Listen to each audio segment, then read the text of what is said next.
So right now we're spending 3 days in Bologna, Italy. Follow us along to find out what you should do and what you should eat when you come visit Bologna.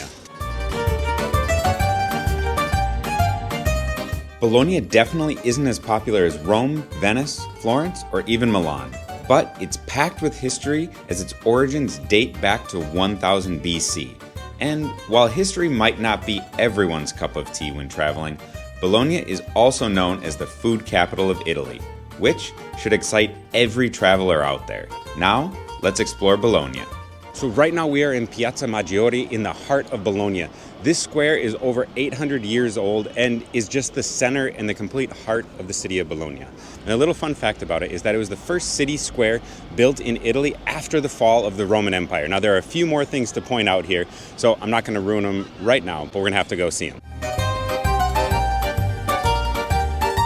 So right behind me here is the largest brick Gothic church in the world, and it's absolutely massive. A little interesting and controversial fact about it is that inside there's actually a depiction in a painting of the Prophet Muhammad. So we're gonna actually head inside and see if the church is as massive on the inside as it seems on the outside. It's free to enter, so that's always a bonus when we visit churches here in Europe. The Basilica di San Petronio was impressive on the inside and felt just as large as it claims to be. You can pay a few extra euros to go inside an elaborate chapel with the infamous painting, but you can also see most of it from the outside, where you'll probably find a huge crowd of people looking. It's definitely worth stopping in while you're here in Bologna.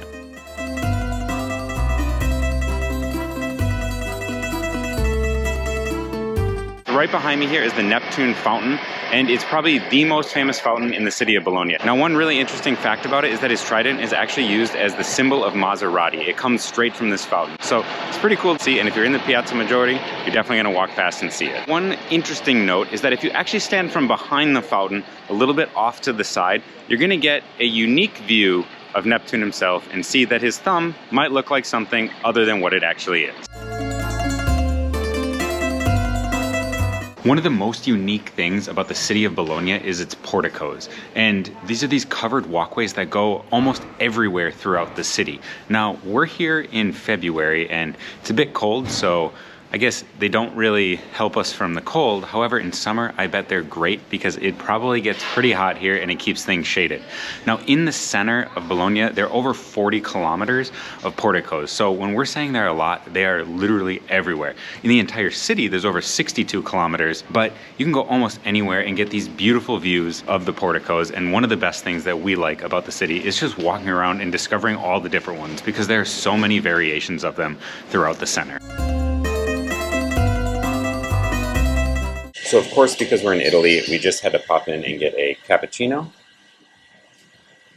which is absolutely delicious. And we got a pastry, so it's a ricotta-filled croissant. I'm really excited to try it. I had already ripped it open, and it's just absolutely loaded with ricotta here. Oh my god. That is so good. We're definitely going to have to come back here and do this. I even got a little croissant on the microphone. But wow. This is incredible. All right, so I got the pistachio-filled croissant. So let's see how loaded up this one is. Wow, look at how flaky it is. Oh yeah, look at that pistachio cream inside. Can't wait to take a bite.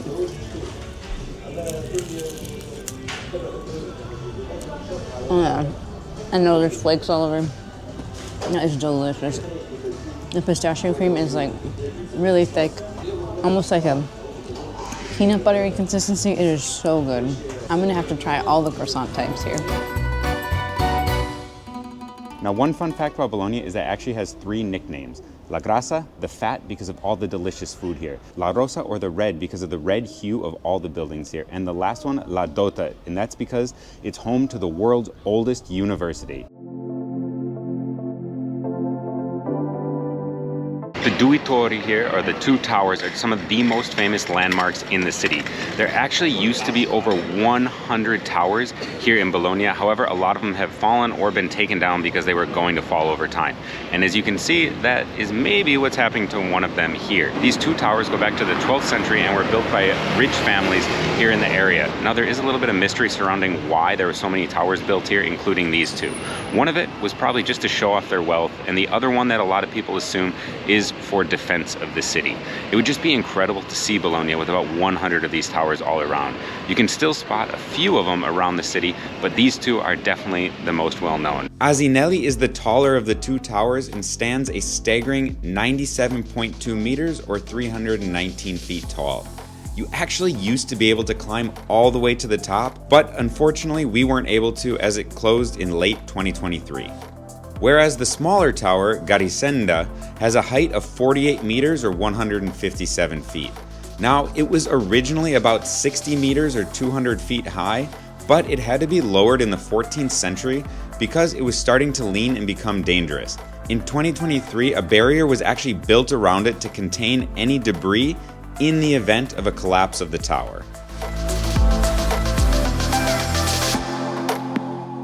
For a quick bite to eat, we decided to stop in the Mercato di Mezzo right in the center, which had quite a few places to choose from. We weren't super hungry, so we just got a small arancini to split, but there's so much more to explore here.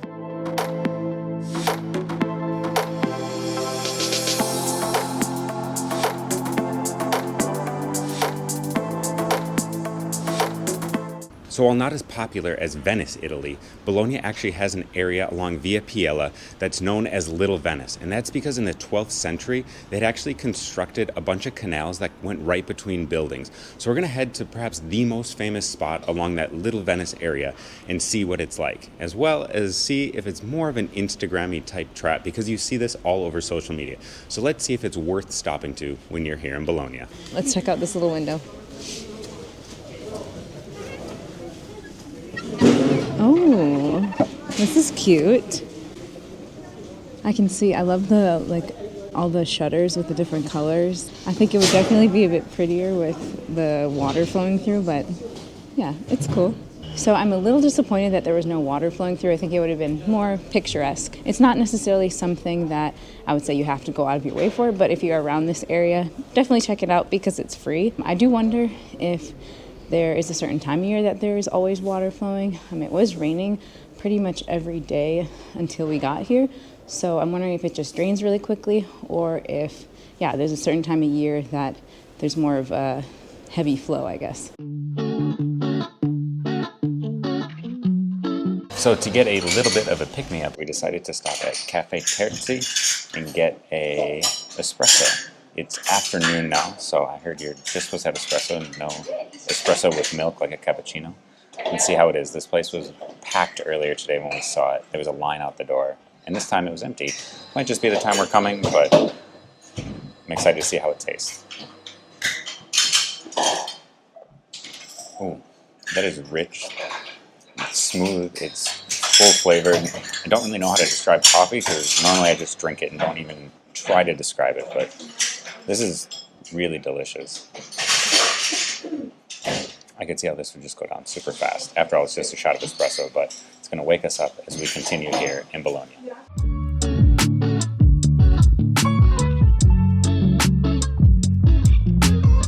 So while in this video we've talked about a lot of the delicious things that we ate, we have a whole separate video coming out about all the street food we had while here in Bologna. And you're not going to want to miss that, so make sure to like and subscribe so you'll get notified of that right when it comes out. Now back to this 3 days in Bologna travel guide. So here in Bologna, we decided to come to La Rustica Pizzeria Osteria, and I got the green lasagna, something that is special here in Bologna. I'm really excited to give it a go because if you've been following us for a while, you know we live in Germany and German food is not our favorite. Wow, that is absolutely delicious. The green spinach noodles mixed with the meat, the sauce, everything just goes perfectly well together. It's absolutely excellent. I have to go in for a second bite here before I even finish this bit. But wow, I'd highly recommend it.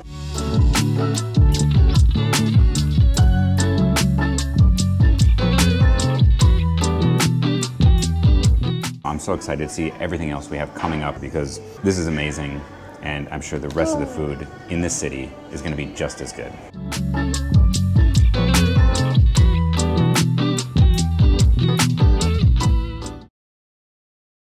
So we just got done with breakfast here in Bologna, and we actually didn't film anything because We were just gonna have a nice relaxing breakfast with the camera away. However, it was absolutely amazing, so we had to say something about it. We went to Enerio, just a little cafe right around where we were staying here in Bologna, and we had the sfogliatella, which I might not be saying correctly, but it was absolutely delicious. The guy recommended it. We had two of them. One was a little bit crunchier and one was a little softer, but they were filled with this ricotta cream, citrusy, inside.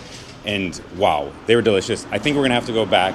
Those two pastries with a croissant, as well as a black tea and a cappuccino, came to only $9.30.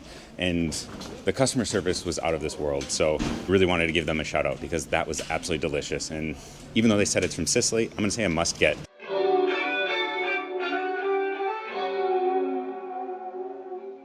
So right now we're in Piazza Maggiore again. We're gonna head to one of the most interesting things here in Bologna, or at least we hope it's really interesting. It's called the Whispering Wall, and it's these 4 arched corners inside of this building here, and you can actually whisper to each other, and the whispering goes up and around, and the person on the other side can hear it. Really interested to see if it works. Supposedly, it was once done because of social distancing, or to whisper to kind of forbidden lovers. So let's see if this actually works. Hello. I hear you. Oh, I hear you. Hello. Oh wow, you can really hear. Oh my gosh, it's so crazy. It's so crazy. Okay. This is so cool. So you really want to be at the 2 whispering walls that have the bigger sides on them, and then it works super well. We couldn't get the other 2 to work, but maybe operator error. Wow, so that was pretty incredible to just hear how the whispering walls actually work. You could hear it loud and clear. I'm not sure if it came across on camera, but that was really cool and quite an innovative piece of architecture, I would say, at the time it was built. I'd say it's definitely something to do, but beware. It does kind of smell like pee, especially I'd guess if you come in the morning. But still something really cool to do and see here in Bologna.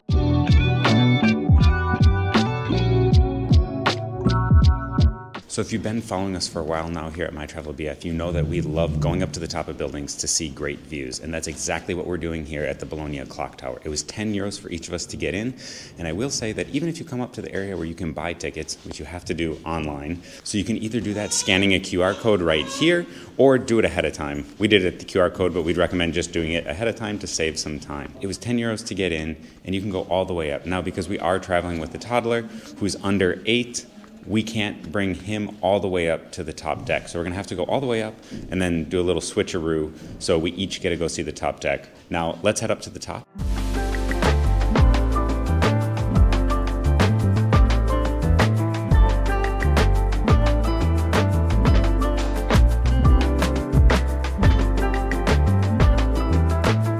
So I just got up to the very top of the clock tower here, and I can see why children are not allowed on that last part up. You even have to sign a waiver. However, the most important thing is this view, and it is exceptional. You can see, I feel like all of Bologna. You can see over the whole city. You get to see that red color, kind of that red yellow that makes up all the buildings here in the city, as well as the beautiful church we were in earlier, the whole Piazza Maggiore, and then the rest of the city. And one thing, if you come all the way over to this side, you're actually able to see up into the mountains beyond the city there. And I believe that is San Luca way up in the mountains there. So just amazing views. And for 10 euros a person, I'm gonna say definitely worth it. Now with that 10 euros, you can actually go visit the museum as well. I'm not sure if we're gonna actually hit that up later or not, because we have what I hope is some very delicious lunch reservations.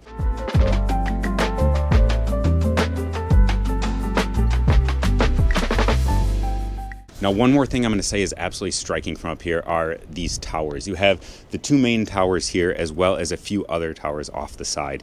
And I just, again, cannot imagine the city with over 100 of those towers. It's just incredible how tall and narrow and skinny they are. So having 100 of those would just be wild.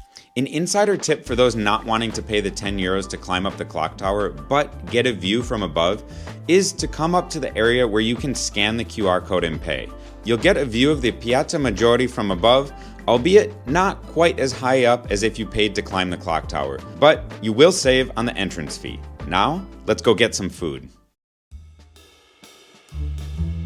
For lunch, we made reservations at the famous Trattoria Dame. Definitely make a reservation ahead of time if you want to eat here because it is busy. We started with something we have never had before. It was a 3-cheese ice cream, and all 3 were unique and delicious. We followed that up with gnocchi gratin filled with ricotta and mushrooms and topped with truffle crumbs. and the taglioni with frigoni and squaccheroni cheese. Everything was so delicious, we even opted for a dessert, not something we do often here at My Travel BF. It was a spicy dark chocolate with pears, rosemary cream, and pastry crumble. While there is so much excellent food here in Bologna, we definitely recommend coming here. Just make sure to make that reservation.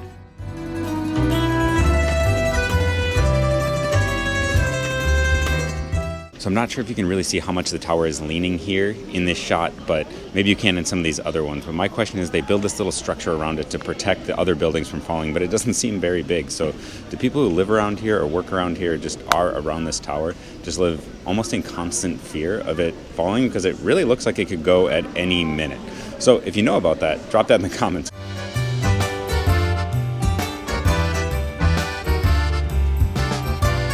So one of the things that's been really different for us traveling with a toddler is the fact that he goes to bed early, and in places like Spain and here in Italy, they eat dinner a lot later. So we are back at our accommodation and we decided to order dinner. We had to try pizza when we're here. Now, I know takeaway isn't the best option, but we ordered it from Da Zero, which we read was a really good pizza place. Let's try it out. This is the 4 cheese.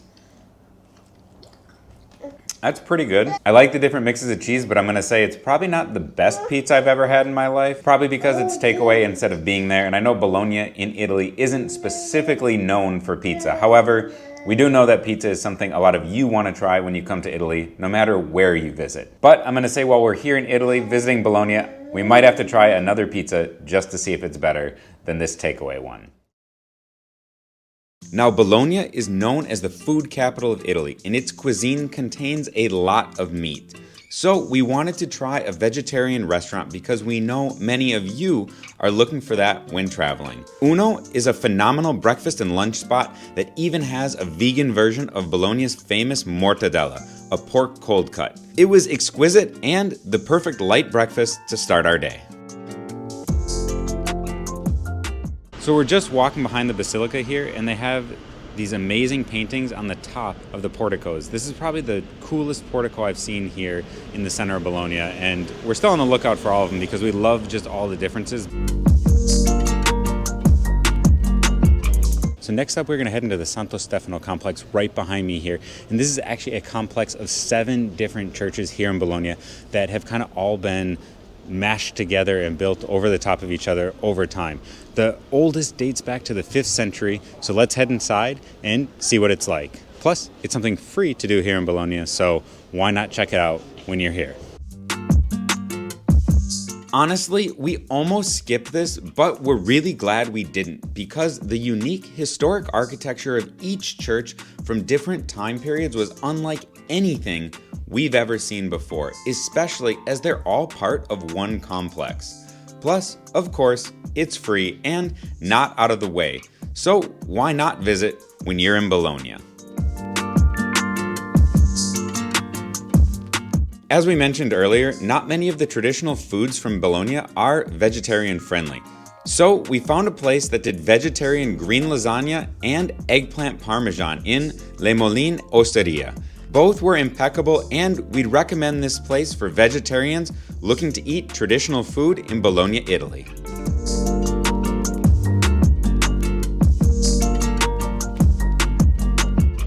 So now, of course, we have to answer the question, is 3 days in Bologna enough? We are going to say it's the absolute perfect amount of time to visit the city, see the main sites, and try most of the delicious food that you want to try.